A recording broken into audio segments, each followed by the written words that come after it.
벌써 여기저기 사탕이 잔뜩 보입니다. 연인들의 대표적 기념일 화이트데이죠. 그런데 그거 아시나요, 여러분? 이런 대표적 기념일은 오히려 각별히 주의하셔야 한다는 사실, 이런 기념일 전후로 헤어지는 커플이 정말 너무 많아서요.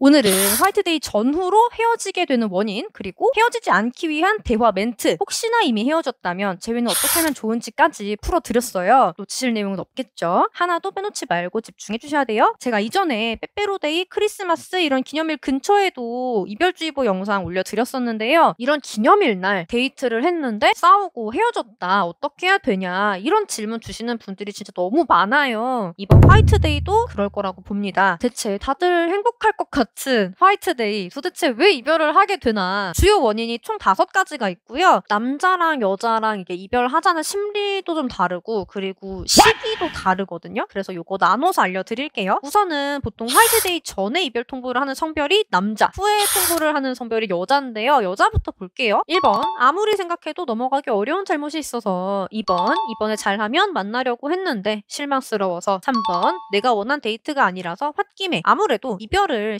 시한폭탄처럼 앞둔 커플은 그동안 좀 감정적으로 쌓인 게 있는 커플일 거예요. 그래도 보통 여자분들은 화이트데이까지는 상대가 좀 부족하게 행동을 해도 알아서 자기 합리화를 하는 편인데요.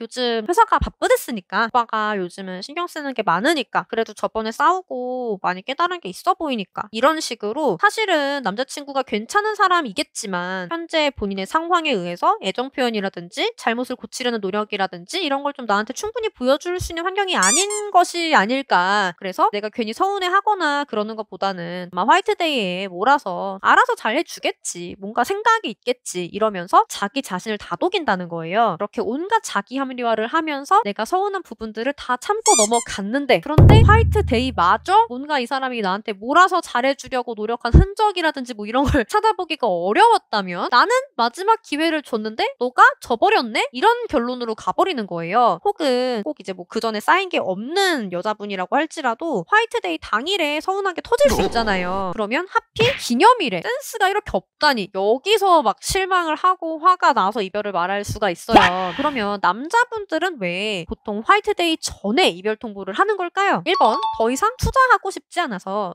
2번, 자진 납세. 연애에서 데이트 비용 얘기가 참 민감한 이슈이긴 하지만 그냥 원색적으로 얘기할게요. 사람이 뭔가에 투자를 하는 이유는 그만큼 이상의 효과를 바라기 때문이겠죠. 우리가 연애에 투자를 하는 이유도 같아요. 당연히 우리가 혼자일 때보다 행복하기를 바라고 투자를 하는 거고, 연애는 솔직히 비용 외에도 투자할 게 참 많잖아요. 노력해달라, 고쳐달라 이렇게 말하는 거 해줘야지. 연락이랑 데이트 이런 것도 다 시간 투자고, 서운하다 이러면 풀어줘야지. 싸우면은 그날 하루 멘탈 컨디션 박살나는 것도 연애 중 내가 간수를 해야 되는 부분이고, 그쵸? 단순히 뭐 데이트 비용, 선물 이런 것만이 투자가 아니잖아요. 이 모든 걸 내가 감수를 하지만, 그래서 내가 혼자일 때 보다 행복하고 의지가 된다면 충분히 투자할 만해요. 그런데 투자한 거 대비 그다지 행복하지 않거나 오히려 내 삶에 이 연애가 방해가 된다 느껴지는 연애도 존재하잖아요. 특히나 화이트데이는 대형 기념일이니만큼 평소보다 더 많은 투자가 예상이 되죠. 난 끝내고 싶은데 곧 화이트데이다? 그러면 화이트데이 전에 여친을 손절을 해버리면 많은 게 절약이 되죠. 잦은 납세는 뭐냐? 솔직히 깜빡했거나 기념일 수준의 데이트 준비를 하고는 싶지만 진짜 도저히 불가능할 때, 그러면은 어차피 트러블이 생길 게 예상이 되잖아요. 어차피 내가 미안할 바에야 차라리 이별을 하자, 이런 심리가 되는 거죠. 뭐 심적으로 많이 지쳤다든지 경제력이 내가 그만한 데이트 준비가 버거운 상태에 속하는 남자분들이 연애를 포기하는 행동이에요, 이게. 그렇게까지 뭐 이별할 마음까지는 아니었어도 좋게 넘어가지 않을 것 같으니까, 그래 그럼 지금 이별하자, 이렇게 되는 거죠. 이런 이유들로 인해서 남자분들은 기념일 직전에 이별 통보를 하게 됩니다. 그럼 여잔데 화이트데이 전에 이별 통보를 했다면 마지막 기회조차도 필요 없다고 본인이 확신을 하는 경우겠죠. 내가 굳이 기회를 주는 게 아니라 그냥 바로 이별 통보를 날려버려야겠다, 이런 결심이 선 상황이에요. 정말 단원 상태다라고 보시면 되고요. 그러면 이별을 막는 멘트 알려드리기로 했는데, 이미 헤어지신 분들을 위해서는 요거 다음에 바로 제외 꿀팁도 알려드릴게요. 우선 이별을 막고 싶은 여자분들을 위한 팁. 마지막 기회를 주고 싶은 여자분들도 사실 진짜 원하는 거는 감동받고 싶은 마음일 거예요. 내가 실망을 하고 이별을 하는 게 아니라. 그러면 여러분 대화를 정확히 해주셔야 돼요. 사람은 초코파이가 아니잖아요. 그래서 말하지 않으면 몰라요. 받고 싶은 게 내가 있어요. 그러면은 차라리 그냥 정확히 알려주는 게 남자친구 입장에서도 속이 시원해요. 그리고 나 또한 실망을 안 할 수 있죠. 서로 행복한 화이트데이를 보낼 수 있는 좋은 행동을 할 할 수가 있어요. 예를 들어서 나 화이트데이 때 수제 사탕이랑 꽃다발 받고 싶어. 꽃다발 아무거나 말고 이런 거, 이렇게 큰 거, 화장대에 화병 해가지고 딱 이렇게 두고 싶어. 나는 솔직히 사탕은 안 좋아해서 그거보다는 평소보다 좀 더 좋은 데서 저녁 먹고 싶은데 뭐 이런 식으로 대놓고 얘기를 하는 거죠. 너무 대놓고 요구하는 거 아닌가요? 싶으실 수도 있지만 차라리 내가 서운하지 않을 데이트를 하는 게 진짜 서로에게 나은 거잖아요. 혹시 남자친구 지갑 사정상 내가 무리한 부탁을 하는 느낌이다 싶으신 분도 계실 수 있어요. 그러면은 이렇게 덧붙일 수도 있죠. 내가 사실 그 레스토랑에서 먹고 싶은 게 요건데 내가 먹고 싶은 거니까 이만큼은 나도 보탤게 라든지, 크리스마스 때 너가 진짜 크게 해줬잖아. 이번에는 데이트 비용은 내가 다 내도 될까? 라든지. 그쵸? 남자분이시라면 내가 항상 사랑하고 너한테 고맙고 미안하고 한 마음 너가 알까? 이번에 기념일이니까 정말 남부럽지 않게 챙겨주고 싶어. 그리고 이번엔 정말 나도 많이 속상한 게 상황이 이러저러하네. 혹시 너는 이번에 화이트데이 어떻게 받고 싶었어? 다 해줄 수는 없을 수 있지만 그래도 최대한 노력을 해보고 이번에 내가 못 해준 것만큼 너 생일날 꼭 더 챙겨줄게. 서운하지 않게 지금 원하는 거 다 말해줄 수 있어? 다 해줄 수는 없어도 일단 하나하나 다 듣고 기억할게. 이렇게 얘기해 주는 거죠. 이렇게 말하는 남자친구가 미울까요? 화이트데이 때 챙겨주는 거는 뭐 별로 없을지라도 마음이 너무 이쁘니까 그동안 서운했던 마음이 싹 녹아내리겠죠? 서로 상처받지 않게 예쁘게 표현하는 법, 요거 말고도 영상에서 많이 풀어드렸어요. 난 더 알고 싶다 이런 분들은 고정 댓글 링크 확인해 주시면 되고, 말 이쁘게 하는 법, 성숙한 사람으로 보이고 더 점수 얻는 법, 꿀팁 가득이니까 다 챙겨가시고요. 난 이미 헤어졌다, 그리고 재회를 원한다, 이분들도 꿀팁 드려야겠죠. 제일 중요한 거는요, 여러분, 상대가 정말 원했던 게 뭔지부터 내가 정확히 파악을 하는 거예요. 이게 제일 우선이에요. 앞서도 말씀드렸던 것처럼 연애도 투자잖아요. 그래서 원하는 만큼의 기대 효과가 나와야지 이 투자를 유지를 할 가치가 있어요. 그리고 생각했던 게 혹은 생각했던 만큼이 안 나오는데 계속해서 투자를 할 사람은 없겠죠. 오늘 남녀 이별원인만 봐도 화이트데이라는 상황은 같아요. 근데 여자는 마지막 기회를 준다는 마음으로 참아보다가 폭발해서 헤어지자 이러고, 남자는 이미 마음이 내가 뜬 상황이니까 더 투자를 안 하려고 손절을 하는 거고, 이게 완전히 다른 심리잖아요. 즉 사람마다 진짜 원하는 거는 너무나 다를 수 있다는 거예요. 같은 여자끼리 같은 남자끼리라도 내가 사귀었던 사람이니까 내가 제일 잘 안다 이런 오만은 도움이 전혀 안 돼요. 그렇게 잘 알고 그렇게 잘 했다면 왜 그 사람이 지금 이렇게 나한테 단호하겠어요. 오히려 내 눈을 가리고 있는 그 사람에 대한 나의 편견부터 좀 걷어내보시는 게 답일 수 있고요. 그 사람이 원하는 내용에 맞춰서 여러분이 재회 전략도 짜주셔야지 돼요. 정말 난 이제 내가 알던 그 사람이 아닌 것 같다, 혼자서는 너무 어렵다라고 하시면 고정 댓글에 재회 가능성 진단 링크 보일 텐데 이쪽에 상황 자세히 적어서 제출을 해주시면 같이 의논을 해드릴 수가 있어요. 화이트데이 남녀 이별 원인, 이별 방지 멘트, 더 성숙한 모습으로 점수 따는 법, 영상 공유, 재회에서 가장 우선순위가 뭔지까지 풀어드렸는데 오늘도 꿀팁 가득이었죠? 도움 되셨다면 구독, 좋아요 꼭 눌러주시고, 이런 영상 난 더 필요하다 하시는 거 댓글로 남겨주시면은 참고해서 영상 또 만들어 드릴게요. 그럼 우리 다음에 또 만나요. 안녕!